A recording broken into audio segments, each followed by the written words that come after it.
Jairam Ji ki to all. Today I am reading chapter 26 from Tuning with God. The title of the chapter is God and This Difficult World. Many an intellectual chance to get together in a congregation. The discussion among them took rather a serious turn when a university teacher quoted the famous English novelist Thomas Hardy, asserting that happiness in the world is but an occasional episode in the general drama of pain. Question arose as to why God created such a wicked, vicious world. Why doesn't He, the omnipotent, compassionate, incarnate, relieve it of its sorrows and sufferings, injustice and cruelty? All looked to Sri Bhaisa for a befitting answer to the pertinent question that raises its head among intelligentsia more often than not. Bhaisab replied, not God, but nature is the governing force behind the whole universe. It is nature that dispenses justice to all, rewarding the virtuous and punishing the wicked. God doesn't interfere. He rather permits justice to prevail. God, this universe and nature are all eternal. They know no beginning or end. You find confirmation of this idea in Rig Veda in chapter 10. And an engineer in a private firm said, in that case, sir, God is not the supreme power, at least not above the forces of nature. To this, Bhaisab said, God of his own does not interfere with the ongoings in this world. But if a penitent sinner promises clean future and prays for mercy, God condones him and nature abides by his will. In many a state, India and USA for instance, a convict can approach the head of the state for amnesty and the head may grant it superseding highest court order. The head does not act of his own but on petition. Similar is the case with God. A lawyer smiled and rejoined, Your Holiness, this is about the sinners.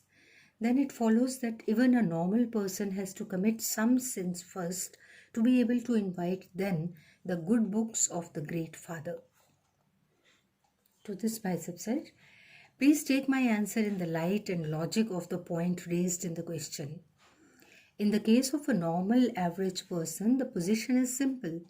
Anyone is free, nay welcome, to devote and surrender to God with love. God takes his devotees to his own care and custody. From the realm of nature, they come to the realm of the loveful Lord. The Lord then decides about them and not nature. The foreign embassy in the host state is governed by the rules of its own government and not by the rules of the state in which it is situated. Once the devotees enter God's realm, the Lord, God, curtails the results of their previous doings. Brahmavaivarta Puran repeatedly says that God keeps anxiously waiting for the turn of the mortals to his eternal abode, like loveful parents waiting to welcome their children settled afar. To this, a senior lecturer pointed out, Your Grace, another question vexes our mind. On the one hand, they say that God is the force behind everything going on in the world, that not a leaf can move without His will. On the other, God has nothing to do with this creation and that man has to bear the good and bad of his own actions. Sir, can the two theories so diametrically apart go together? To this Bhaisab replied, luckily they do, as they are the two faces of the same coin. Just as machines work by electric energy, the whole universe works by divine energy, the power of God. If the printing of a certain matter is not good, it is the man operating the machine who is held answerable. Electricity cannot be blamed and punished for it, although without it, the machine could not do anything. God is the energy behind all activity, but the man conducting the activity is rightly held responsible for it and not God. I hope the point is cleared, Bhaisab said. After listening to this, a journalist friend pointed out, yes, sir, very clear. But for one thing, the devotees journeying to Vaishno Devi or Kaaba, facing all foul weather, meet with a catastrophe. And over. Sir, can't their Lord God act even to save his own faithfuls? Bishop says, this is an important point and we must see it in the right perspective. It shows that mere religiosity is not the thing wanted.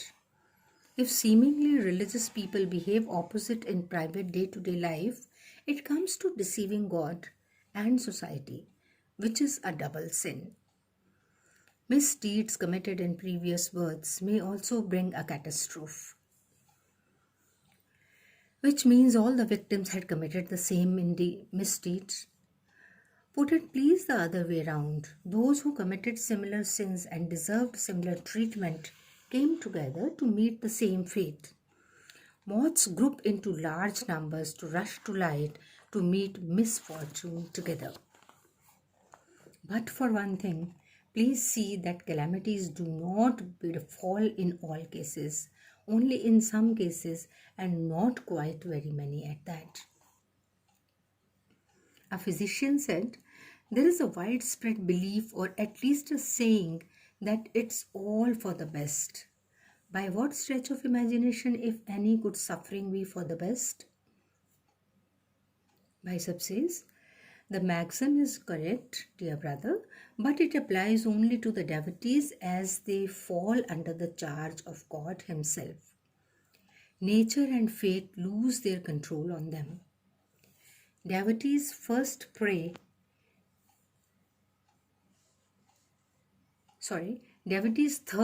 and pray for the eternal joy of God's love and service. Doings of previous births, who knows how many, stand in the way. Whereas an ordinary person will have to suffer millions of births to undo them. The devotee, by his master will, does away with them in this birth itself, immediately after which follows eternal, unending divine bliss. Hence, the present suffering for the best.